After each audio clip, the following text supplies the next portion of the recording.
Sebelumnya perkenalkan, nama saya Anggara Putra Meldiantono. Saya dari program Cyber Security. Di sini saya akan menjelaskan mengenai webinar kita yang berjudul Beyond Firewalls, Soft Skill untuk memenangkan pertarungan di dunia Cyber Security.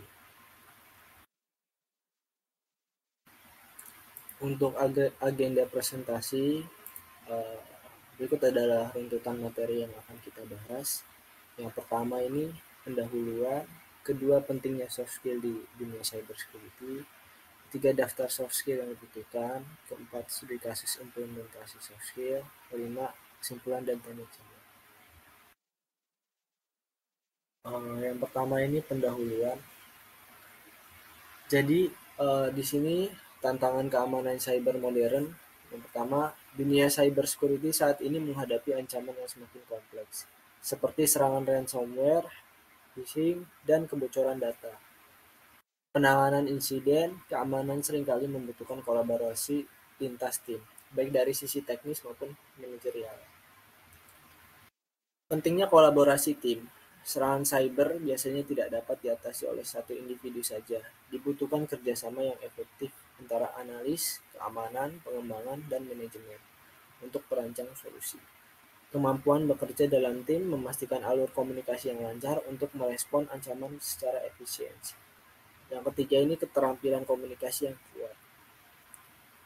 Profesional cyber security perlu menjelaskan risiko teknis pada pihak non-teknis, seperti pemimpin perusahaan atau klien, untuk membantu pengambilan keputusan. Dalam presentasi ini dan laporan yang jelas mempengaruhi kepercayaan dan kesadaran keamanan di organisasi. Jadi tantangan keamanan cyber modern ini ada beberapa tantangan ya.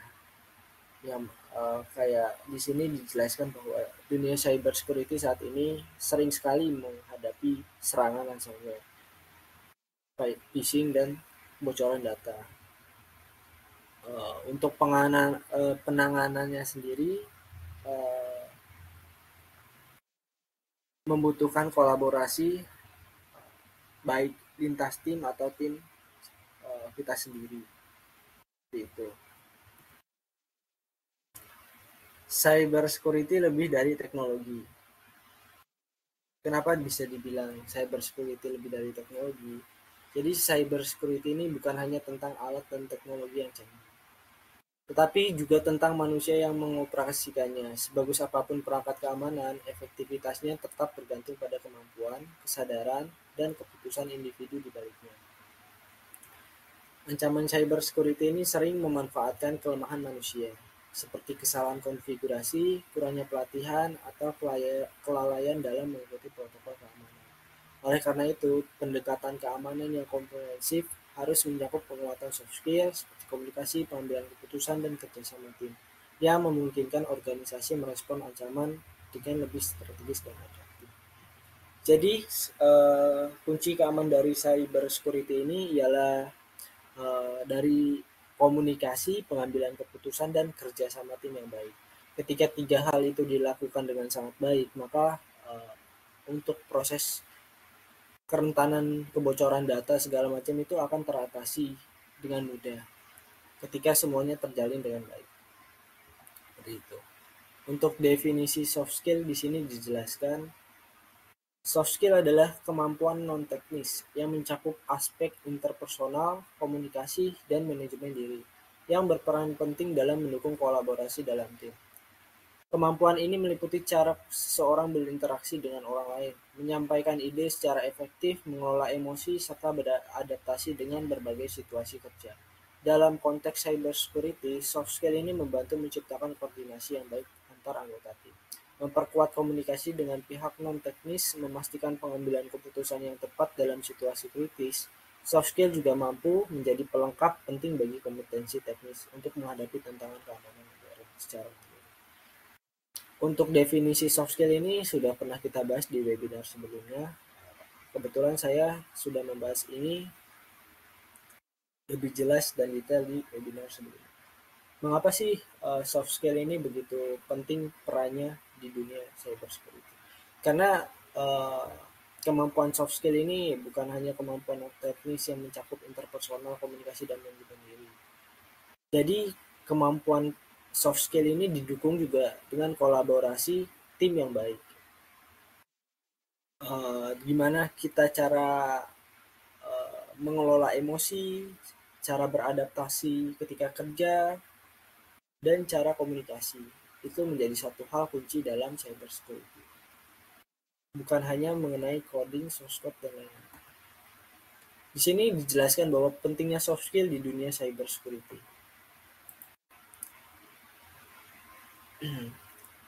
Apa sih pentingnya soft skill di dunia cybersecurity? Ini juga sebelumnya sudah saya jelaskan di materi saya. Jadi soft skill ini memegang peranan penting dalam dunia cybersecurity karena serangan cyber tidak hanya menuntut solusi teknis, tetapi juga pendekatan yang melibatkan koordinasi dan komunikasi. Ketika komunikasi dan koordinasi itu sangat buruk, maka kemungkinan kerentanan data itu akan bocor dengan cepat. Sebagai contoh, saat menghadapi insiden keamanan, kemampuan untuk bekerja sama dalam tim memastikan respon yang cepat dan efisien. Selain itu, profesional cybersecurity juga sering berinteraksi dengan pihak non-teknis, seperti manajemen atau pengguna, sehingga keterampilan komunikasi ini menjadi kunci untuk menjelaskan risiko dan langkah mitigasi secara jelas. Dalam situasi tekanan tinggi, apalagi untuk cybersecurity ya, itu tekanannya gila-gilaan karena mencakup data orang, data keseluruhan orang yang kita olah gitu keamanannya, seperti serangan cyber besar. Sosial ini seperti pengolahan emosi dan pengambilan keputusan kritis, membantu menjaga fokus dan menyusun strategi dengan tenang. Jadi ketika kita contohnya diserang oleh hacker atau apapun itu, kita nih harus dapat mengambil keputusan dengan cepat dan tepat serta efisien. Untuk mendapatkan keputusan yang cepat, itu dibutuhkan pengalaman-pengalaman sebelumnya, di mana kita telah bisa memahami tentang pengelolaan emosi, pengambilan keputusan yang kritis, bukan hanya sekedar source code saja. Apa sih soft skill utama yang diperlukan? Berikut adalah beberapa soft skill yang diperlukan. Komunikasi efektif, penyelesaian konflik, kepemimpinan, kerja tim, adaptasi, dan komunikasi efektif. Komunikasi efektif adalah komunikasi yang jelas dan efektif. Sangat penting dalam menangani ancaman keamanan cyber. Karena tidak semua pihak terlibat memiliki pemahaman teknis yang sama. Profesional cyber security harus mampu menjembatani kesenjangan antara istilah teknis dan pemahaman awam, terutama saat menjelaskan resiko pada klien atau manajemen non-teknis. Misalnya saja nih, menjelaskan potensi dampak dari serangan ransomware dalam bahasa yang mudah dimengerti, dapat membantu klien memahami urgensi tindakan pencegahan atau pemulihan. Komunikasi yang baik juga memastikan semua anggota tim memahami tugas mereka, sehingga kolaborasi berjalan lancar dan ancaman dapat diatasi secara cepat dan efisiensi.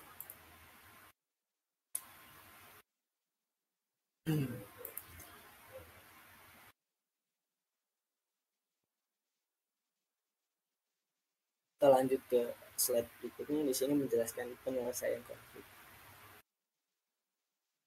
Penyelesaian konflik dalam IT adalah keterampilan penting dalam cybersecurity yang mengutamakan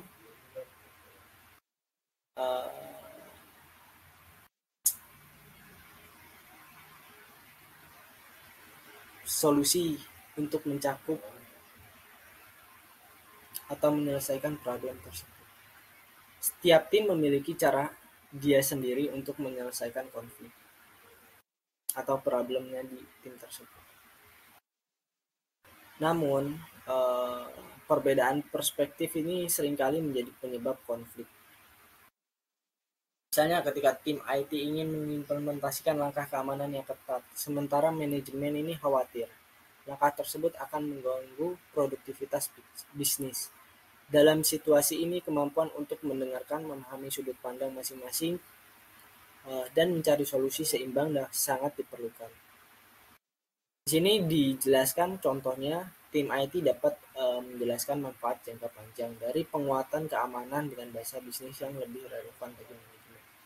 Jadi untuk seorang IT sendiri ini bukan dituntut hanya memahami mengenai codingan, bahasa, pemrograman, dan lain-lain. Tapi tim IT ini juga dituntut untuk mampu menjelaskan bahasa yang sederhana, yang mana bahasa pemrograman itu, bahasa-bahasa istilah itu jangan digunakan ketika menjelaskan dengan orang yang awam.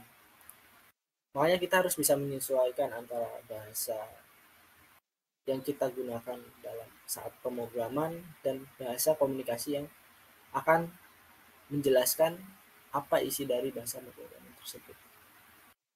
Ketika penyelesaian konflik ini komunikasinya terjalan dengan baik, tidak ada kesalahpahaman, maka itu akan memudahkan dalam proses penyelesaian konflik tersebut. Di sini juga dijelaskan bahwa dengan komunikasi yang tepat dan empati, konflik dapat diselesaikan tanpa mengorbankan keamanan maupun kebutuhan operasional. Ya intinya dari komunikasi sih. Jika komunikasinya terarah dan komunikasinya berjalan dengan baik, maka penyelesaian konflik itu akan lebih mudah dibanding dengan komunikasi yang kurang. Di sini dijelaskan juga teman-teman bahwa kepemimpinan di cyber security itu ada dua. Di antaranya ialah yang pertama ini memimpin tim saat terjadi serangan cyber.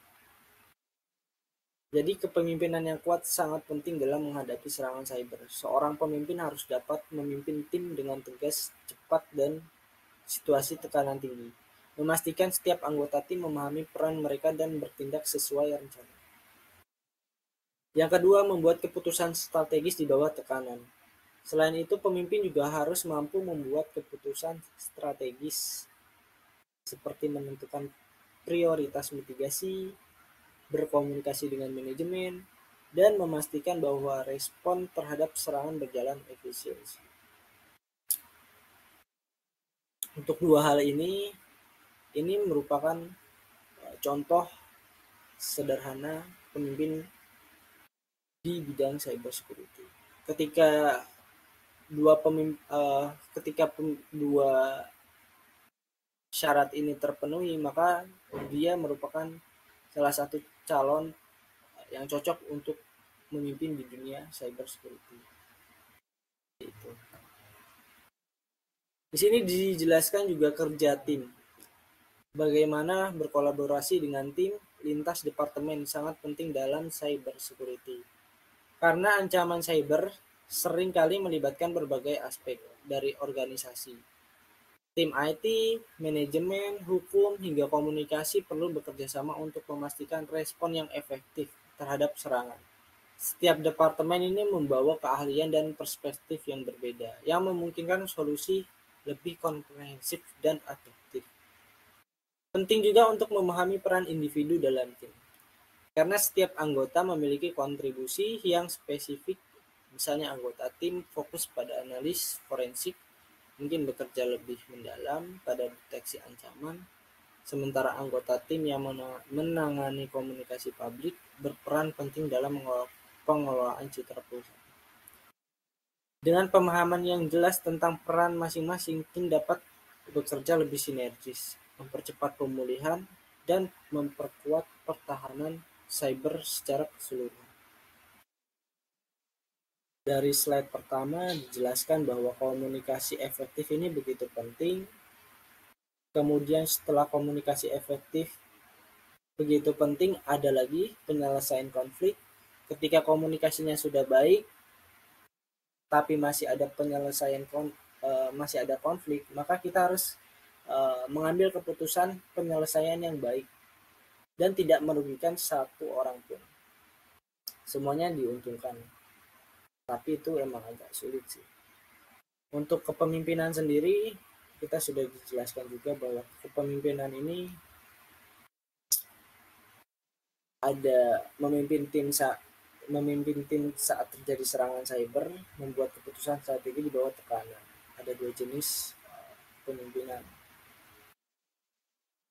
Kerja tim juga sudah saya jelaskan tadi. Kemudian kita lanjut ke adaptasi dan ketahanan.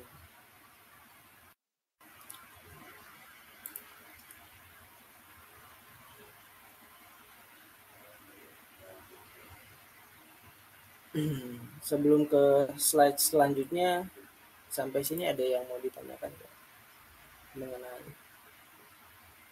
apa yang sudah saya jelaskan?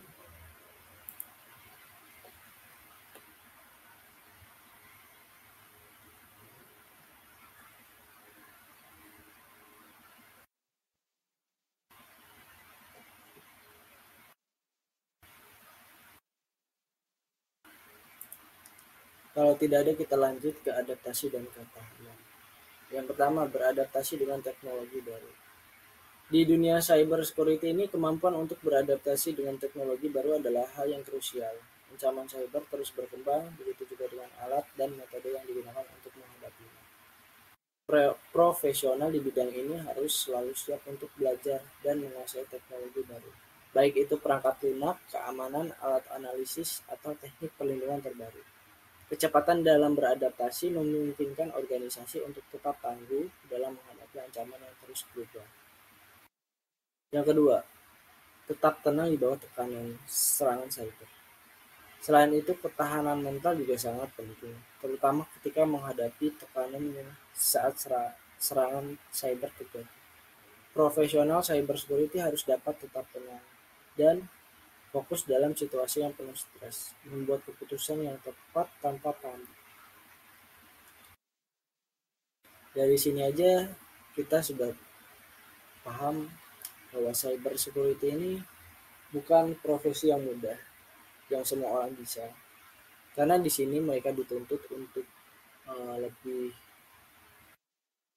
aware, lebih empatinya lebih tinggi, komunikasinya lebih baik, punya etos kerja yang tinggi, dan kebanyakan sih di bawah tekanan. Pressure-nya itu emang cukup banyak di bidang cyber security, apalagi itu menyangkut soal data ya, data orang. Ketika data itu ada yang diambil atau apa, itu merupakan tanggung jawab dari pihak cyber security sendiri.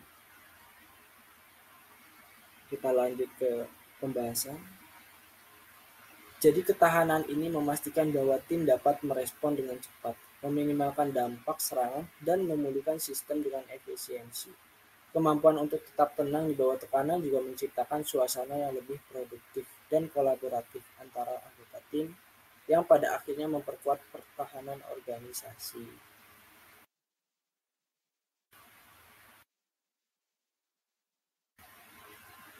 Sebelum ke studi kasus, saya mau menjelaskan sedikit mengenai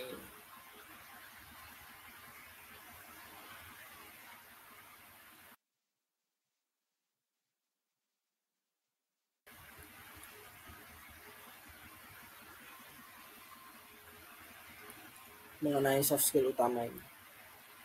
Di sini dijelaskan komunikasi efektif, penyelesaian konflik, kepemimpinan, kerja tim, adaptasi, dan ketahanan. Kalau salah satu aja syarat tidak terpenuhi, maka kalian nggak cocok untuk menjadi seseorang cyber security. Satu saja, kayak misalnya ya, komunikasi efektif. Kalian nih punya jiwa kepemimpinan, punya penyelesaian konflik, punya kerja tim, punya adaptasi dan ketahanan. Tapi kalian nggak punya nih komunikasi efektif. Maka itu akan sulit untuk bekerja sama dengan tim. Kalian pasti akan miskomunikasi terus. Dari awal kalian mulai masuk dan terjun ke dunia cyber security, itu nggak akan bertahan lama.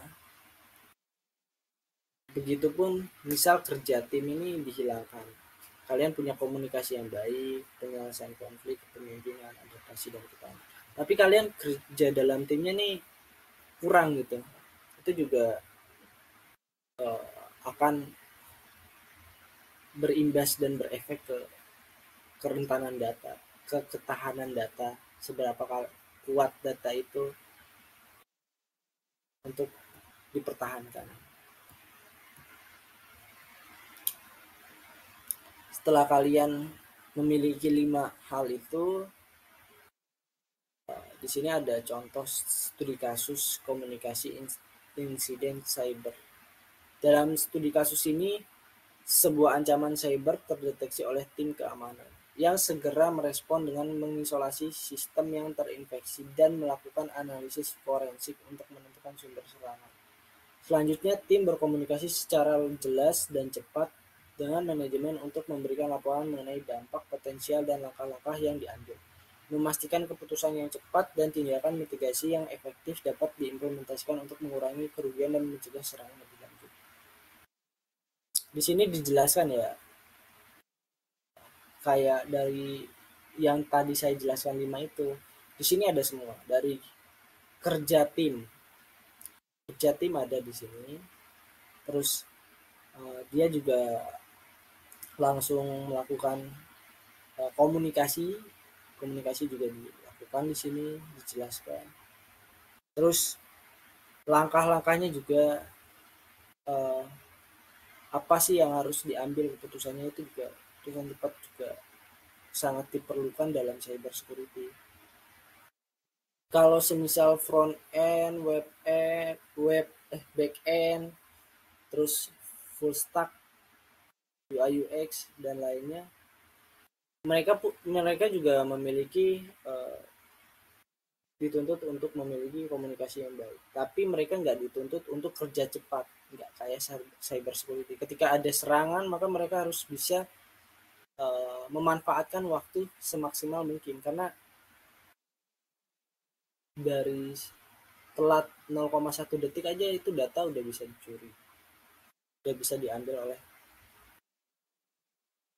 pihak yang nggak berwenang. Kita lanjut ke studi kasus yang kedua, kepemimpinan di situasi krisis.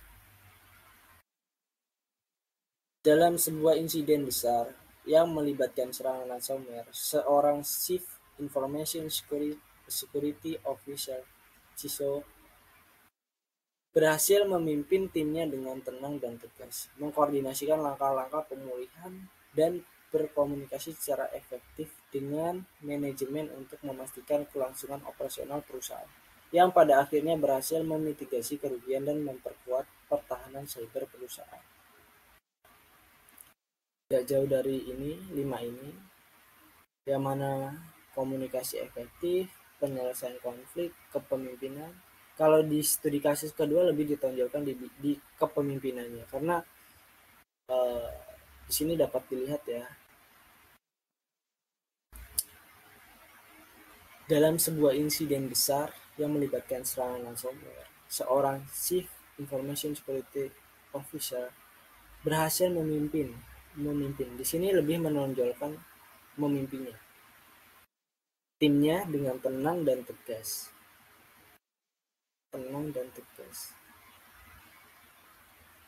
Dia juga mampu menyelesaikan konflik dengan sangat cepat ya, karena memiliki 5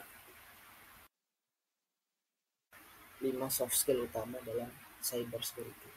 Sebelum kalian masuk ke coding, ini kalian harus bisa nih mengomunikasikan efektif, penyelesaian konflik, kepemimpinan, kerja tim, adaptasi, dan ketahanan. Baru kalian bisa lanjut untuk belajar ke codingnya. Di studi kasus ketiga ini,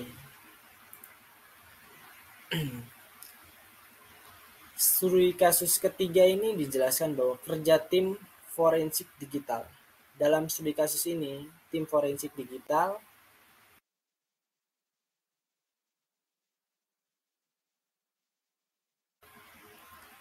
yang terdiri dari ahli analisis data, spesialis keamanan jaringan, dan pengacara bekerja sama untuk mengungkapkan bukti dalam kasus pencurian data perusahaan.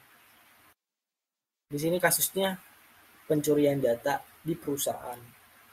Ada 3 orang yang bekerja sama, yaitu ahli analis data, spesialis keamanan jaringan, dan pengacara. Ini kan beda-beda nih spesialisnya. Mungkin bahasa dan komunikasi mereka yang diutamakan dalam penyelesaian ini, seperti melalui analisis kolaboratif, tim dapat mengidentifikasi jejak digital yang tersembunyi, seperti log aktivitas yang mencurigakan dan metadata yang menunjukkan waktu serta sumber serangan. Setiap anggota tim membawa keahlian khususnya untuk menyaring dan menghubungkan informasi yang berbeda, sehingga mempercepat proses investigasi. Hasil analisis ini kemudian digunakan untuk membangun kasus hukum yang kuat, yang membuktikan pentingnya kerja tim yang efektif dalam menyelesaikan kasus forensik digital dengan presisi dan cepat. Di sini kita tahu nih, ada 3 orang dengan bidangnya masing-masing dan mereka punya keahliannya masing-masing. Kenapa sih mereka bisa menyelesaikan permasalahan ini? Ya karena komunikasi mereka berjalan dengan baik, kerja tim mereka berjalan dengan baik. Terus kepemimpinan dari salah satu mereka nih pasti ada yang memimpin jalannya dalam menyelesaikan problem tersebut. Gak semua dari keahlian dari 3 orang ini menjadi pemimpin. Pasti ada satu orang yang menjadi pemimpin untuk menyelesaikan problem tersebut. Dari sini kita bisa lihat nih, mereka melakukan analisis kolaboratif tim, terus mengidentifikasi nih jejak digital yang tersembunyi. Terus di sini juga mereka memetakan data yang menunjukkan waktu serta sumber serangan. Jadi setiap anggota ini membawa keahliannya khusus untuk menyaring dan menghubungkan informasi yang berbeda, sehingga mempercepat proses investigasi. Kalau mereka tidak bekerja sama, mereka komunikasinya kurang baik, mereka kerja timnya kurang baik, terus mereka juga tidak ada sosok yang memimpin, semua yang jadi pemimpin, itu malah memperburuk situasi dan tidak menyelesaikan suatu permasalahan tersebut. Sedangkan di dunia cyber security ini dibutuhkan kecepatan, seberapa cepat dan efisiensi sih dalam menyelesaikan serangan tersebut.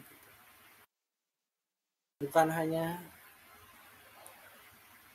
untuk konteks bekerja sama ini di bidang atau terjun di dunia IT ini lebih mencakup soft skill sih untuk komunikasinya ya. Untuk bidang. Di sini kita lanjut ke slide berikutnya. Cara meningkatkan soft skill di cyber security. Ada beberapa cara untuk meningkatkan soft skill, diantaranya seperti berikut. Pelatihan komunikasi. Yang kedua, simulasi serangan cyber security terus. Yang ketiga, pelatihan kepemimpinan dan tim. Untuk pelatihan komunikasi ini, kita dari kecil sebenarnya dari bayi itu udah belajar komunikasi. Kenapa aku bisa bilang dari bayi kita belajar komunikasi? Dari bayi kita ini misal nih mau makan, mau minum atau haus apapun atau contohnya buang air besar gitu. Bayi itu punya komunikasinya sendiri, bahasanya sendiri. Yang mana orang tuh paham, seorang ibu tuh paham apa yang dikomunikasikan oleh si bayi tersebut. Meskipun mereka bahasanya belum terlalu jelas ya, tapi bayi ini mempunyai komunikasi yang mana ibunya paham gitu. Jadi semua orang tuh udah punya keahlian komunikasinya sendiri dari kecil tuh. Namun itu nanti dituntut ketika mereka mulai beranjak dewasa, mereka mulai bersosialisasi, mereka mulai berorganisasi, itu akan meningkatkan komunikasi mereka gitu. Jadi pelatihan komunikasi itu sebenarnya enggak, misal ada course komunikasi itu sebenarnya enggak terlalu ini ya. Yang utama itu lebih ke praktek sih. Kita berkomunikasi dengan teman kita berkomunikasi dengan orang tua, kita berkomunikasi dengan dosen, kita berkomunikasi dengan teman kerja, itu nanti akan membuat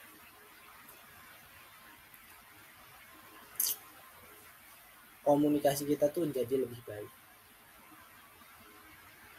Pelatihan komunikasi ini lebih efektif kalau kita bisa mempraktikannya seperti itu.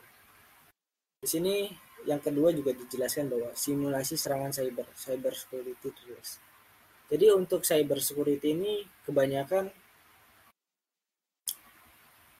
kita nih membuat sistem, tapi kita mencoba menguji sistem kita yang kita buat itu. Jadi bukan hanya membuat sistem lalu kita tinggalkan terus kita santai, terus kalau misalnya ada serangan baru kita sibuk untuk menyelesaikan serangan tersebut, enggak. Dari cyber security ini dijelaskan bahwa kita ini harus bisa, meskipun tidak ada serangan, tapi kita harus menguji keamanan software yang kita buat gitu. Di bagian mana sih celah datanya, di bagian mana sih keamanan yang sangat kuat, yang sangat ketat itu di bagian mana. Kalau kita nggak nguji keamanan kita, terus kita cuma santai-santai, yang ada malah nanti kita nggak tahu nih seberapa berapa banyak sih, berapa besar sih, berapa persen sih data yang bisa kita amankan gitu. Dengan kita mensimulasikan untuk melakukan serangan cyber, itu juga meningkatkan soft skill kita, hard skill kita juga, terus emosi kita juga dilatih dalam mengatasi serangan tersebut. Jangan seperti kayak contohnya kemarin lah ada kasus kebobolan data di Diskominfo itu, terus baru ketika ada kasus baru mereka gercep nih apa sih yang harus dilakuin segala macam, backup data segala macam baru mereka lakuin. Itu kan kayak sia-sia ya, ketika udah di hack baru melakukan namanya apa sih, responden gitu. Jadi mau ada serangan mau enggak kita tetap harus menguji sistem yang kita buat seperti itu. Yang ketiga, pelatihan kepemimpinan dan tim. Pelatihan kepemimpinan dan tim ini bisa kita lakuin di kehidupan kita sehari-hari. Seperti kita berlatih nih di rumah, kita berlatih menjadi, misal ada seorang kakak yang punya adik, kita menjadi pemimpin bagi adik-adik kita. Terus ketika di kampus ada nih yang jadi PJ atau penanggung jawab mata kuliah, kita memimpin uh, untuk bagaimana sih cara komunikasi dengan dosen. Kita memimpin mengasih tahu, memberitahukan informasi lebih update daripada teman-teman kita. Pelatihan dan kepemimpinan dalam tim ini bisa dilatih dari awal, lebih awal, lebih dini. Semakin cepat kita berlatih cara memimpin sebuah tim itu bagaimana, maka semakin cepat juga kita memiliki keahlian tersebut. Lebih ke praktek sih, semuanya praktek. Untuk komunikasi, kepemimpinan dan tim ini bukan pelatihan tapi lebih ke praktek, langsung langsung ke terjun ke lapangan seperti itu.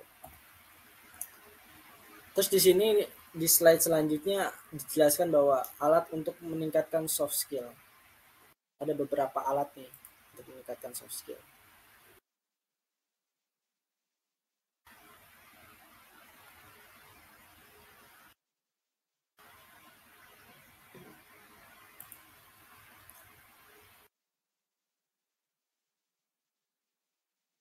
Tools simulation seperti gamification yang pertama. Terus yang kedua, kursus manajemen dan komunikasi. Gamification.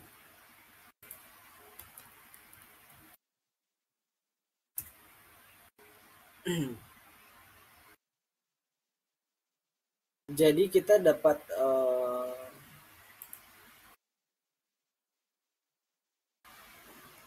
mengetahui gamification tuh.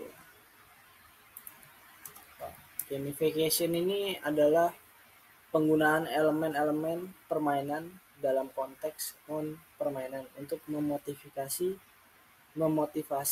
dan melibatkan orang dalam aktivitas atau proses tertentu.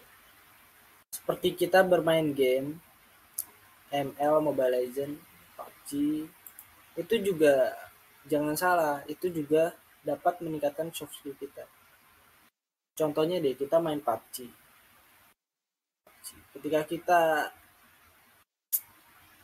itu kan ada tuh namanya tim-timan. Pokoknya kan tim-timan ya.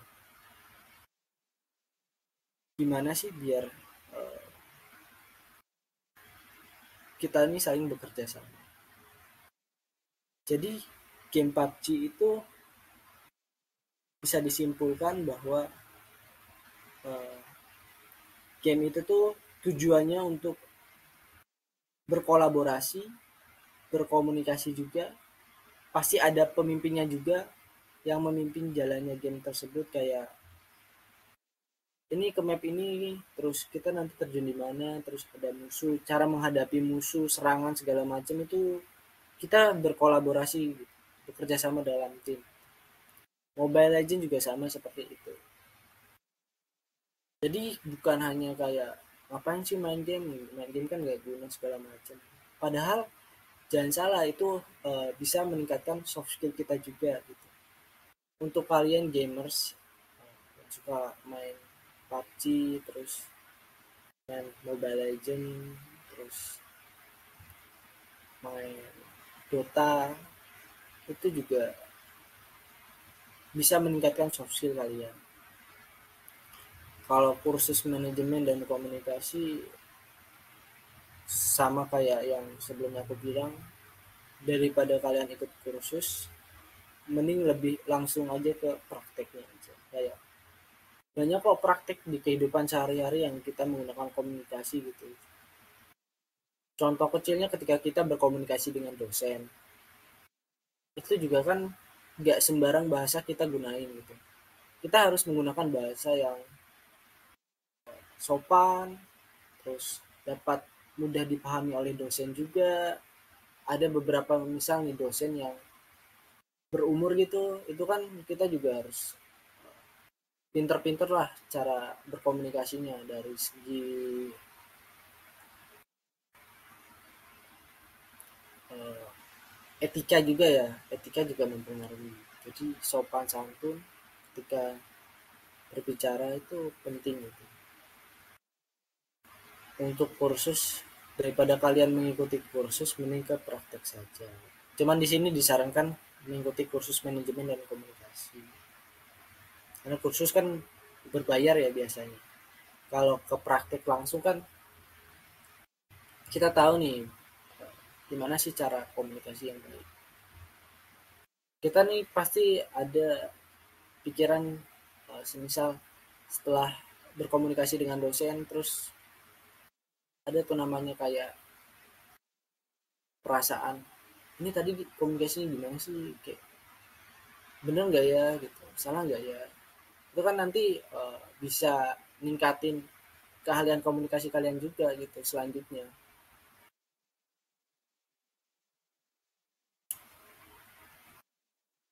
Seperti itu.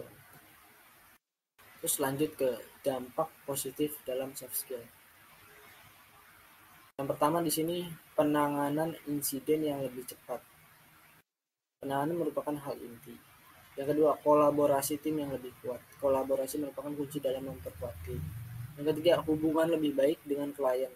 Menjalin hubungan yang baik dengan tim dan klien.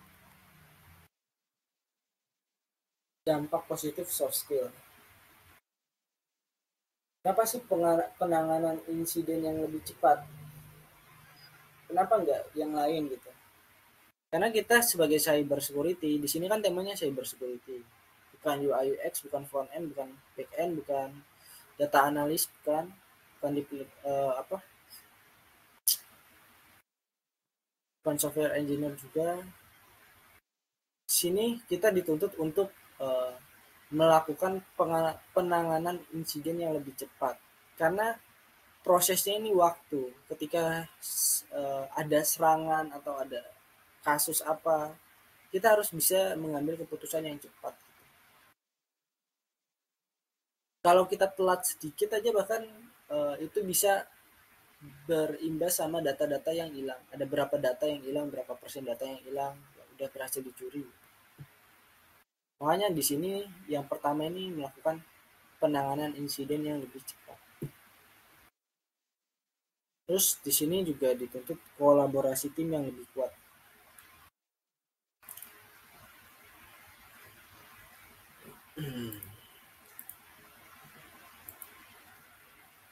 Kenapa berkolaborasi tim yang lebih kuat?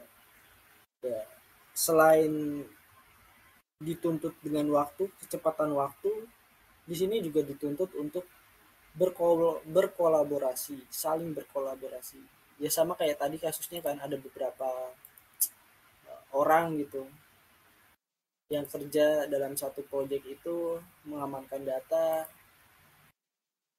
Mereka harus bisa berkolaborasi, enggak bukan hanya sekedar saling kenal aja, tapi komunikasi mereka tetap harus baik gitu, harus bisa memahami lah dari satu keahlian yang berbeda dengan keahlian yang lainnya, itu harus saling kerjasama. Terus di sini dijelaskan bahwa yang ketiga ini hubungan yang lebih baik dengan klien.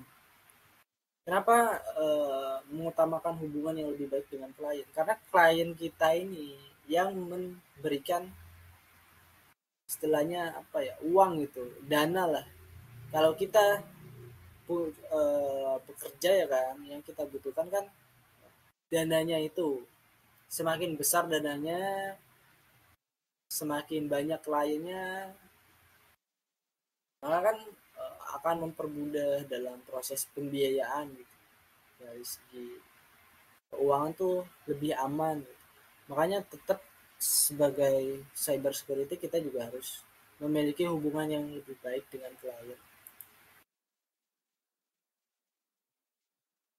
Bukan hanya dari pemasaran atau apapun itu yang berhubungan dengan klien, tapi cyber security juga tetap harus bisa mempunyai hubungan yang baik dengan klien.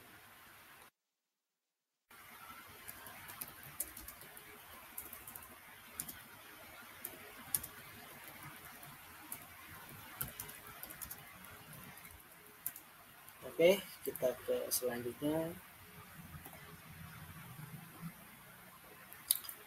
Jadi di sini saya juga menjelaskan tren masa depan berkaitan dengan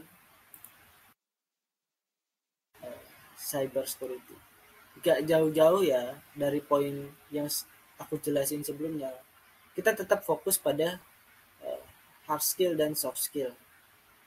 Kenapa hard skill dan soft skill itu uh, penting?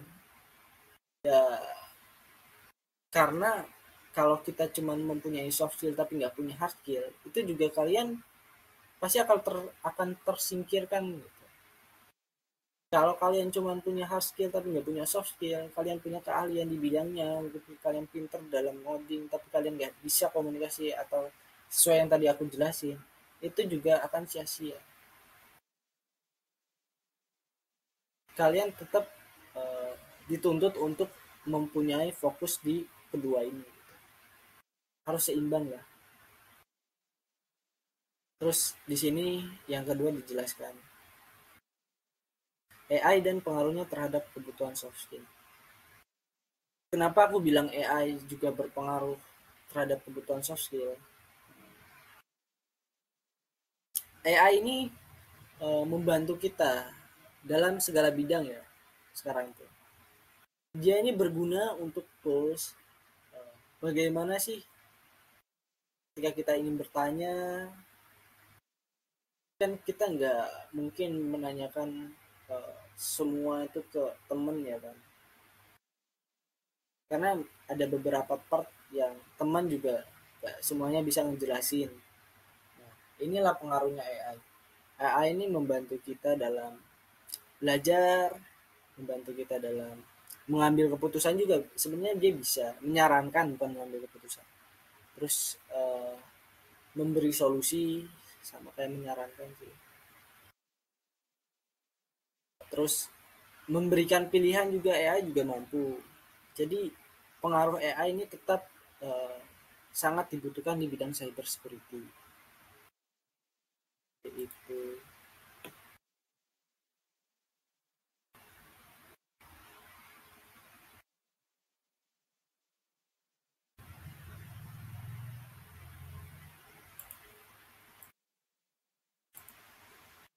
kita lanjut.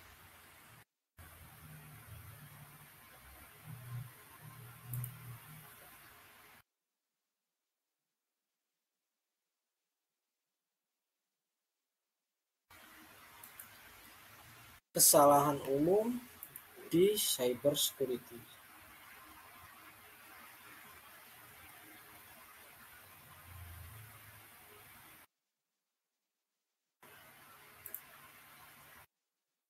Salah satu kesalahan umum di cyber security adalah mengabaikan pentingnya komunikasi yang efektif, baik antara anggota tim maupun dengan pihak manajemen, yang dapat menghambat respons cepat terhadap ancaman. Selain itu juga tidak melatih kerja tim yang kuat juga menjadi masalah besar, karena serangan cyber seringkali membutuhkan kolaborasi lintas departemen dan koordinasi yang baik. Tanpa komunikasi yang jelas dan kerja tim yang solid, upaya mitigasi bisa terlambat atau tidak efektif, mengakibatkan dampak yang lebih besar bagi organisasi. Ini dijelaskan ya, bahwa sekali lagi bahwa komunikasi itu kerja tim dan soft skill yang tadi aku jelasin itu begitu penting gitu. Kalian kurang satu keahlian aja di bidang itu, kalian bahkan bisa memperburuk situasi. Makanya kadang yang kita remehkan dalam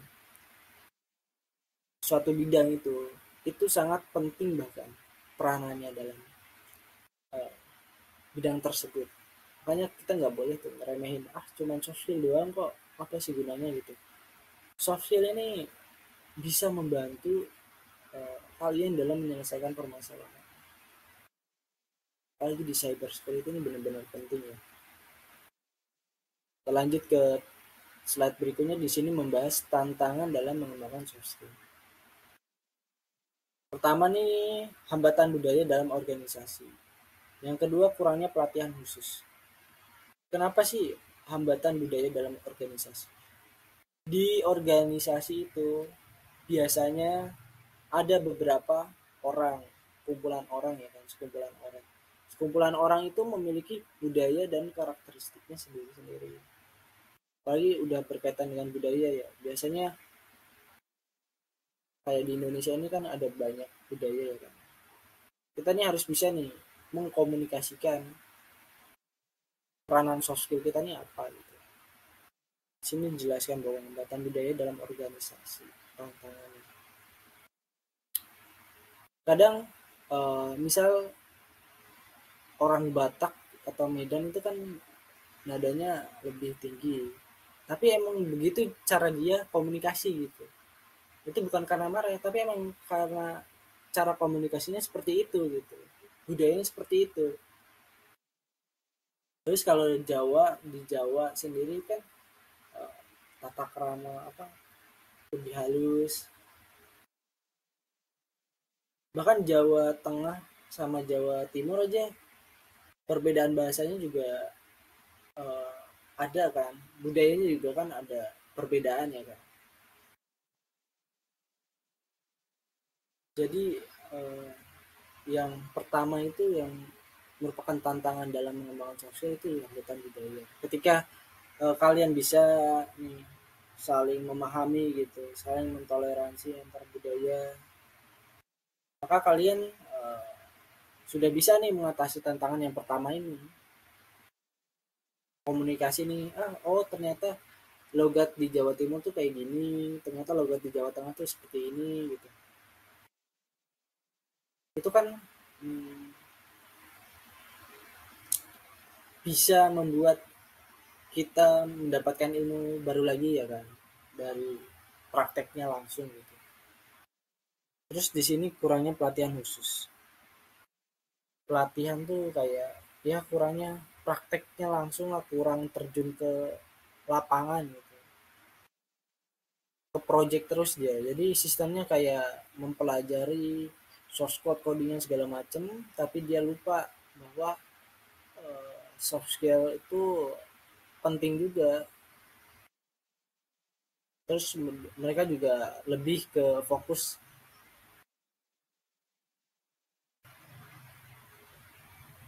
Kalau pelatihan khusus nih lebih ke hard skillnya juga diperlukan sih untuk pelatihan khusus.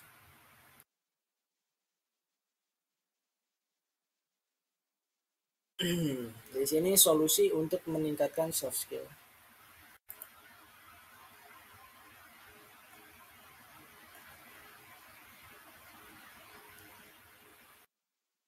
Solusi untuk meningkatkan soft skill. Yang pertama ini memberikan pelatihan khusus pada soft skill. Yang kedua menyediakan mentor di tempat kerja. Ini tantangannya, ini solusinya.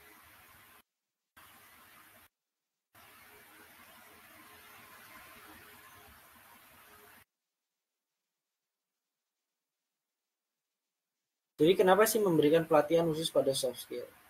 Salah satu solusi untuk meningkatkan soft skill di tim cyber security adalah memberikan pelatihan khusus yang fokus pada keterampilan komunikasi, kepemimpinan, dan kerjasama tim.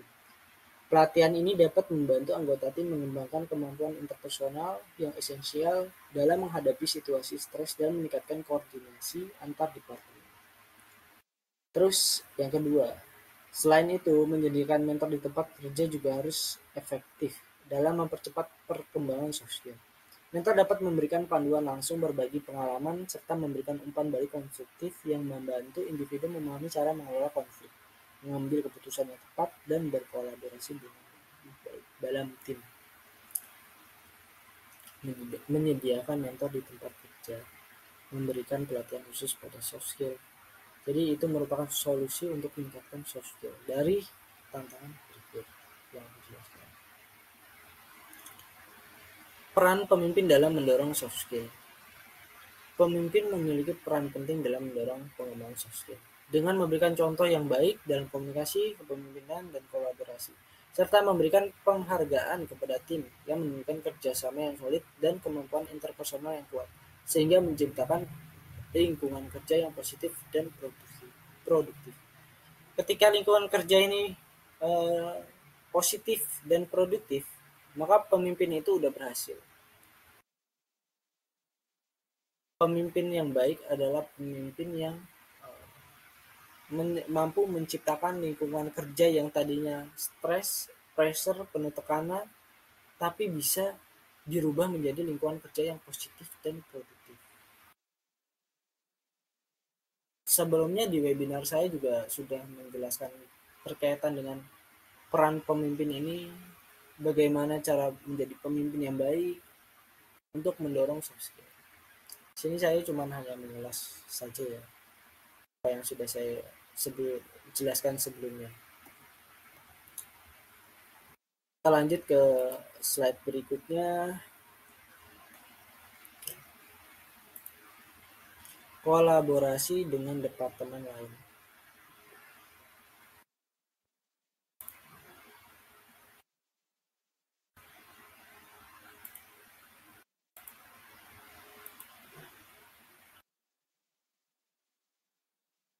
Jadi yang pertama di sini adalah keamanan adalah tanggung jawab bersama. Sebagai contoh, Komunikasi yang efektif antara tim IT dan departemen legal sangat penting untuk memastikan bahwa langkah-langkah keamanan yang diambil mematuhi peraturan hukum dan regulasi yang berlaku, serta untuk menangani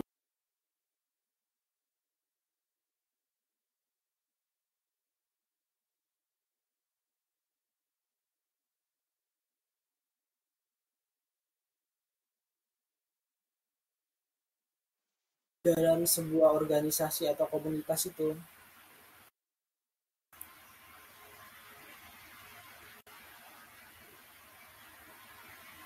Sorry, PPT saya gitu ya.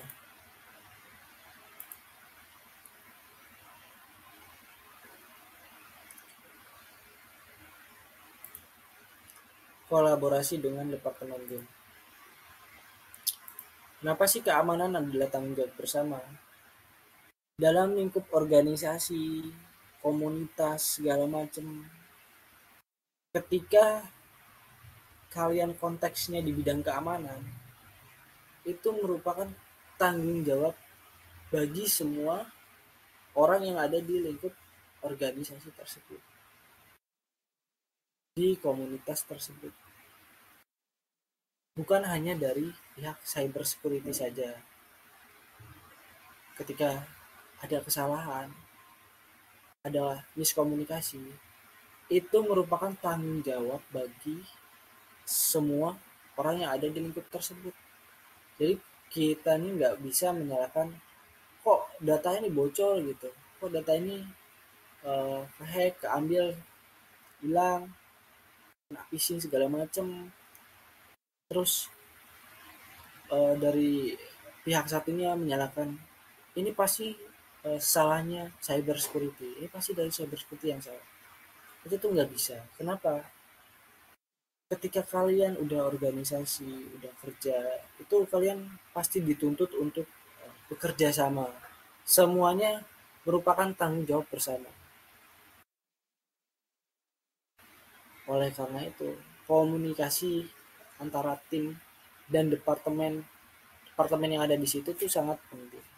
Kita harus bisa menjalin komunikasi yang baik antar satu departemen dengan departemen yang lainnya.